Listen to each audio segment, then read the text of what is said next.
Bonjour de l'équipe de CLAP qui se trouve sur la Piazza Grande pour la 67e édition du Festival du film de Locarno,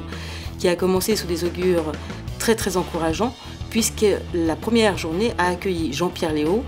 très émouvant car il avait de la difficulté à s'exprimer, qui était là pour la projection des 400 coups de François Truffaut sur la Piazza Grande pour une soirée gratuite ouverte à tout le public tessinois comme le public déjà venu en tant que festivalier. La journée suivante a fait la part belle à une star hollywoodienne, Melanie Griffith en personne,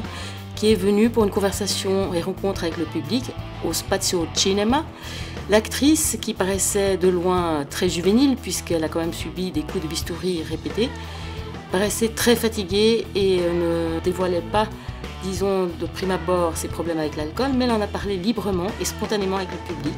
puisqu'elle interprète le rôle principal d'un premier court-métrage de cinéma indépendant américain réalisé par Rachel McDonald,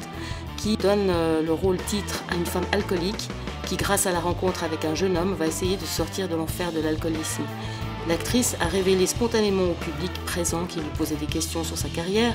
qu'elle avait eu vraiment une traversée du désert considérable puisqu'elle s'était elle-même battue pendant des années avec l'alcool et que ça avait aussi donné fin à son mariage avec Antonio Banderas. Elle a dit que dorénavant tous leurs enfants sont sortis du nid, qu'elle a retrouvé une nouvelle Melanie Griffith, prête à affronter une nouvelle carrière de cinéma si on lui propose des rôles, qu'elle est ouverte à toute proposition bien évidemment, et qu'en tout cas elle va continuer à militer pour inciter les jeunes à ne pas sombrer dans l'alcool ou toute autre addiction, vu que ça peut ruiner une carrière, une vie, une famille. Elle a ensuite parlé des désirs qu'elle avait de jouer, plus forcément avec les studios hollywoodiens dont elle s'est éloignée, car elle trouve que c'est vraiment en général très superficiel et très blockbuster, c'est-à-dire grand public et commercial. Elle est prête à pouvoir se livrer à des réalisations beaucoup plus intimistes, des cinémas d'auteur, des cinémas d'art et d'essai. Reste à savoir si du côté des réalisateurs, il y aura des propositions. Et côté réalisateur, justement, il y a du bon monde à accueillir, puisque cette première soirée a aussi vu Luc Besson, dont vous pouvez découvrir ses propos sur clap.ch.